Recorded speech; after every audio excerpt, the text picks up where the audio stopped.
Hello and welcome to the Bearded Mystic podcast, and I'm your host Rahul N. Singh.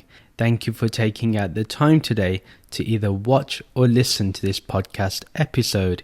Today we will be continuing on with my thoughts on the Bhagavad Gita. Before we do that, if you would like to support the Bearded Mystic podcast, please do sign up to my Patreon page. The details are in the show notes and video description below. And every Saturday there is a free virtual meditation class. If you would like to join, please find the details in the show notes and video description below. Now let's do a recap of the last episode.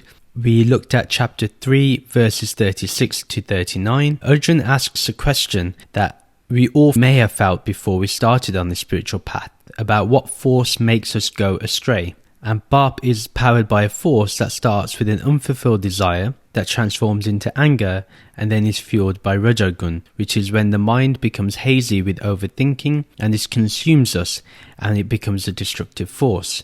Shri Krishna gives examples to highlight how anger and unfulfilled desires distorts our discerning faculty and therefore it distorts our senses. Therefore we never see a situation clearly. Remember he mentioned about the fire and smoke. Sometimes we may not know that there is a fire because we just see the smoke, but beyond the smoke there is fire.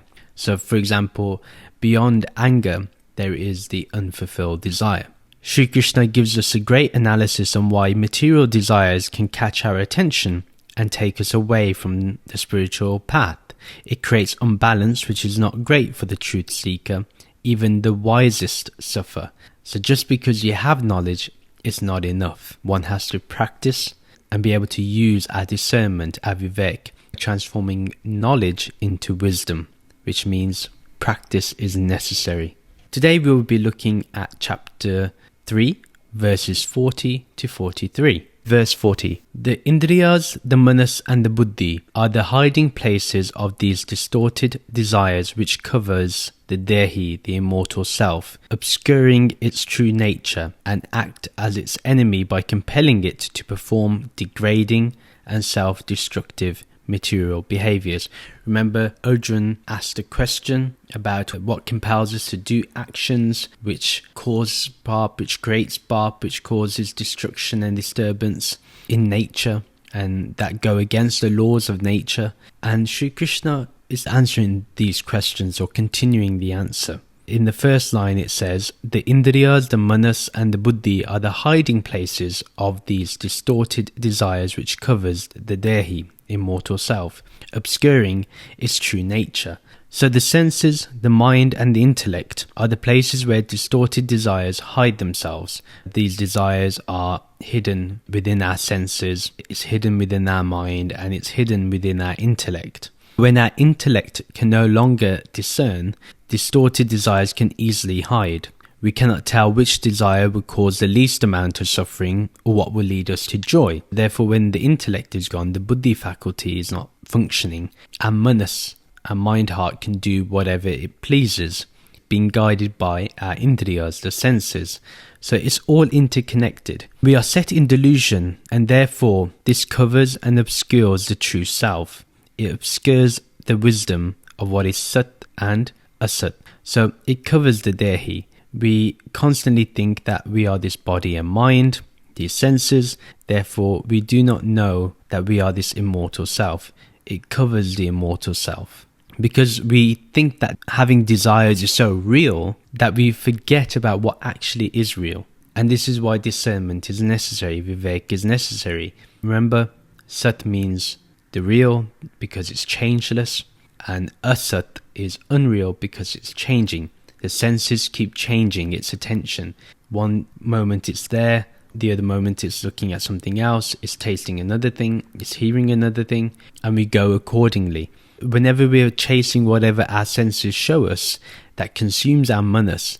Therefore, our intellect is dampened, our intellect is unused. Then we constantly are going here and there with our desires, with our senses. Whatever our senses want us to go towards, we go towards. But the true self, he says here, which covers the dehi, the immortal self. The immortal self can never disappear because it is Sat, it is changeless, therefore immortal. We have to understand that these desires can only cover the immortal self, but it cannot get rid of the immortal self. You cannot destroy the immortal self. This is what we need to remember. And the next line, and act as its enemy by compelling it to perform degrading and self-destructive material behaviors. Therefore, these desires will weaken the senses, the mind and intellect, and therefore we would create those actions which will hurt ourselves, which will disturb us, which is when we lose track of who we are. In a way, we do certain actions where it brings not only shame to us, but we see that it destroys others. We do certain actions which we just feel compelled to do for no reason other than meeting our desires. We'll stop at nothing to get what we want. Whenever we do this, we are not going according to our true nature. Our true nature, remember, is this Brahman, this Atma, which is this true self, the immortal self, the Dehi. That is who we are. But because we're driven by desires, because we feel that desires are tangible and real, we go towards that rather than what is the real deal. The context of the whole verse is that Sri Krishna tells us what will happen when those distorted desires hides within our senses, mind and intellect. Therefore, it ruins our relationship and connection with others. Not only that, we fail to see our own true self and we do actions that only cause harm and destruction. Verse 41, therefore, Arjun, you must first assert control of the bodily senses by the enlightening principles of the niyamas. Then you must systematically remove any desires that could lead to committing pap, which eventually causes the destruction of both gyan and vigyan. There's some concepts being utilized here, and we're going to go into them. Sri Krishna gives us a command and a practice, a method about how we can and must assert control over our bodily senses. Here Sri Krishna gives us the principles of niyamas. So let me go over what those are. Niyamas are those that will regulate or control the senses. If you've studied Patanjali's yoga, you'll be familiar with this. If, like me, you've not studied extensively in that, the niyamas will help you understand. So listen very carefully. I'm going to go over these things and we can discuss it further. First is satya. So satya in Sanskrit means cleanliness. It has two aspects: internal cleanliness and external cleanliness. Washing away the dirt from the body with water is external cleanliness, whereas washing the dirt from the mind with dispassion is internal cleanliness. Through cleanliness, the yogi overcomes attachment to the body and bodily intimacies. So what this means is that we are pure in our approach, not only externally, but internally. We look with dispassion, we are able to discern whether we should be attached to something or not attached to something. That is the real cleanliness, the real purity. Then there's santosha. Santosha means contentment. One is said to be in santosha when they are content with whatever they have and whatever they continue to have. Tapas is training or taming the senses by strict austerities. So austerities where we may fast or we live very frugal lives, we tame the senses that way. Instead of giving the senses luxury, because we know that our senses are feeble and therefore we'll only keep chasing luxury and keep wanting that dopamine hit, we understand how to tame the senses. Remember, it's training the senses. We're not getting rid of the senses, we're just training them differently. Then there's svadhyaya, means the study of scriptures. It's often translated by modern scholars as self-study. Of course, the core teaching of the scriptures is self-study. Swami Vivekananda translates this as the repetition of mantra. Svadhyaya, you could say, is a study of scriptures. Mantras are part of the scriptures. Again, it's about that self-study, the real study. We need to do these things. Then there's Ishvara Pranidhana. So Ishvara Pranidhanam is leaving everything to Brahman. It is transferring the ownership of thoughts, speech and deeds to Brahman. Remember, Sri Krishna has talked about this in this chapter. And that is complete surrender. Then there's Dana. Dana means charity. Is giving away things by righteous means to people who follow the path of the scriptures. So not only to the people who follow the path of the scriptures, but to anybody. And by righteous means, remember, if your cleanliness, the cleanliness of the mind, you have to be honest, sincere in your dealings. Then there's hari, which is the modesty or shyness felt while doing the act prohibited by scriptures and the world. We do not want to do those things. We're shy about doing those things that are against the scriptures. Remember, against the scriptures, not in terms of what to eat and what to drink and all those prescriptions. If it's saying that you must not hate others, you must be humble, you must not have arrogance, you must not have ego, those are the things that are prohibited by the scriptures. Also, a prohibition, it would be to be controlled by the senses. Instead, we must control the senses. These things are prohibited. Don't just think of material things like, oh, don't eat this, don't drink this, don't do that, don't wear this, don't wear that, don't sleep on this side of the bed, your door should be facing north. Those are minor things. The major thing is the human virtues. Then there's matti, which is a firm and committed belief in things enjoined to scriptures. It is the adherence to scriptures, its guidelines and its injunctions. One should not deviate from those guidelines even when instructed by his guru. So what it means here is that certain guidelines will not change. What's the one guideline that will never change? What is sat and asat? If your guru teaches you something different to what is sat and asat, they are teaching you the wrong thing. That is what is being mentioned here. Not you ate something on a particular day or you brought technology on a particular day. A guru will never prescribe those things to you. And you also have to look at things of time and culture. What existed back then, does it make sense to have today? Then japa. Japa is the repetition of a mantra. So the rules for japa are given in the scriptures and they should be strictly followed. And then vrat is taking an oath and commitment to a strict cause of performing or non-performing a specific activity for a specific period of time. For instance, that people do mournvrat, which is the commitment to keep silent for a specific period of time. Fasting is yet another vrat that is commonly taken, so we will not eat for a certain amount of hours or a certain amount of days, or we will not consume certain foods for a certain amount of days.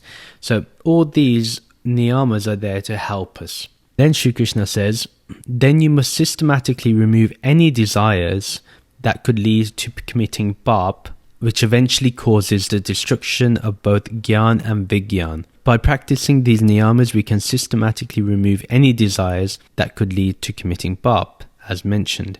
If we don't do this, then these desires will end up causing the destruction of both Gyan and Vigyan. So knowledge of the self, Brahman, and Vigyan is direct awareness of Brahman as Brahman. So remember this. Gyan is the knowledge of the self of Brahman. Vigyan is a direct awareness, the direct perception of Brahman as Brahman. So Nirgun has to know Nirgun. The context of the whole verse is by following the niyamas, we will be able to control our bodily senses, therefore removing any desires that may affect our spiritual liberation. Verse 42, the bodily senses are superior to matter. Manas is superior to bodily senses. Buddhi is superior to manas, and the true self is superior to buddhi. Again, describing the process for us so we can understand. This is a very beautiful verse and one that we should really contemplate upon. The bodily senses are superior to matter.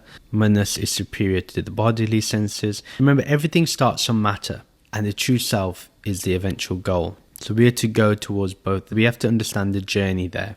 Clearly, the senses of the body is superior to matter, or what we can call the body. Whatever the senses look at, the body will follow. For example, if the senses feel like it wants to eat a chocolate cake, it's the matter, this body, that will eventually, after the senses has met its desire, it's the body that will have to deal with the repercussions. Therefore, the senses are superior because it dictates what the body will go through.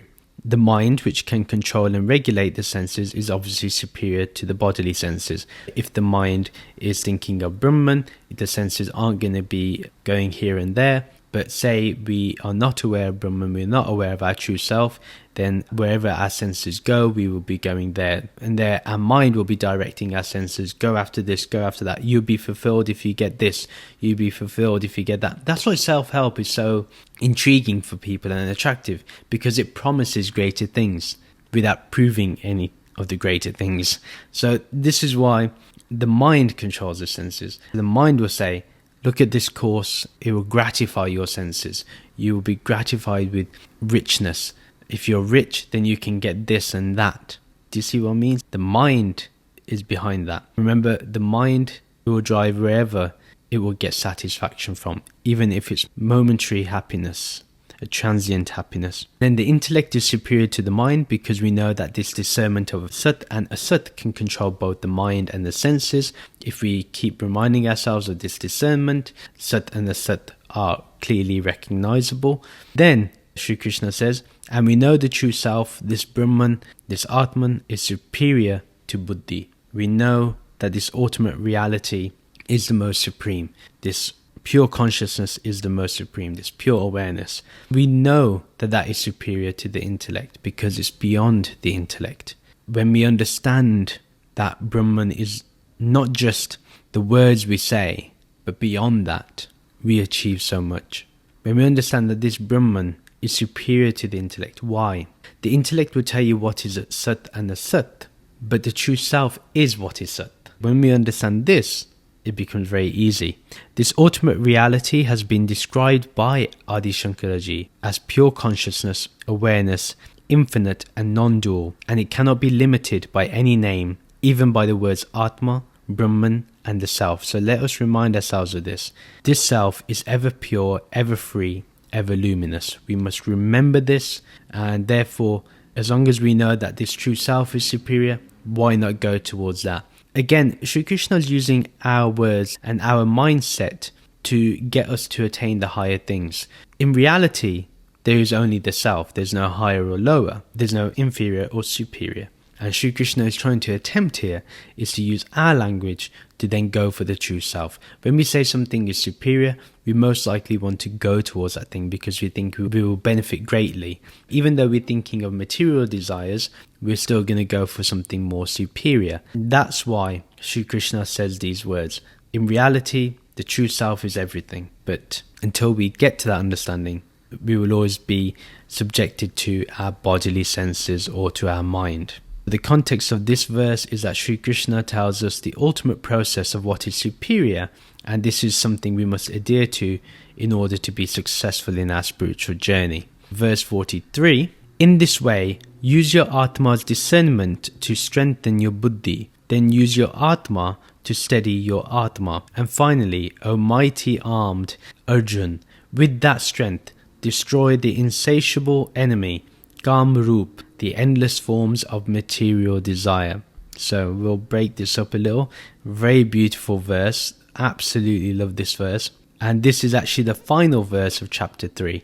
In this way, use your Atma's discernment to strengthen your Buddhi. Then use your Atma to steady your Atma. First of all, the discernment of the real and the unreal, of Sat and Asat. Use this to strengthen your intellect as much as possible.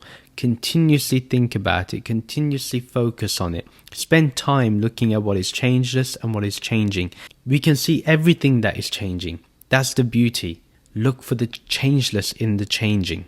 That's the key. Spend your time contemplating on it and remembering it. Remember what is real, formless, changeless, cannot be modified, is not born, nor does it die. Those are the things you want to think about. Then use Brahman to steady the mind. Remind yourself of that pure awareness in the background and bring it eventually to the foreground of experience, of being. Establishing Brahman or pure awareness fully in spiritual absorption with the help of your own mind. Use your purified mind to help you. Purified, why? Because it's thinking about Brahman, therefore becoming purified. Remember, one the niyamas is cleanliness, purity, same thing. Establishing yourself in that pure awareness will purify your mind. Sri Krishna says, use your Atma to steady your Atma. Use your own being to steady your own being. Use your true self to stabilize your true self. What's interesting here is, you can see in two ways. Use your Atma to steady your Atma, meaning Atma here can mean mind. So use your mind to steady your mind. How can you do this? By using the faculty of discernment, of Vivek. So that's what we do. And that's what we focus upon. And that discernment, again, when you understand what is real, you will steady yourself. Only the mind can help you. Remember, it's the intellect within the mind that allows it to have understanding. Therefore, if the intellect is correct, if the intellect is sharpened, our mind is also steadied. Use your mind. Constantly think of Brahman. Constantly remember Brahman. That's using your mind. That's using your Atma to steady your Atma. To steady your mind, use your mind. Use your pure awareness to stabilize in this understanding, if you can. These are the things that we can think about here. Then Krishna says, and finally, O mighty armed Arjun, with that strength, destroy the insatiable enemy Gamrup, the endless forms of material desire. Then speaking to Arjun as a warrior, as a fighter, as someone part of a battle, that he must with all his strength destroy the endless forms of material desire. When he means by destroy, he means destroy the relationship you have with Gamrup, the endless forms of material desire. Whatever forms take our attention all the time, we must use our discernment to get rid of that. Therefore, the only desire worth having is being established in the self. This is what we really want to achieve. This is everything, establishing ourself in the self. That is everything. The context of the whole verse is that Sri Krishna guides us that we must let the mind be conquered by the real king of the self, which is Brahman, pure awareness. With all our strength, focus on Brahman, focus on the ultimate reality. This ends chapter 3 of the Bhagavad Gita and the episode as well.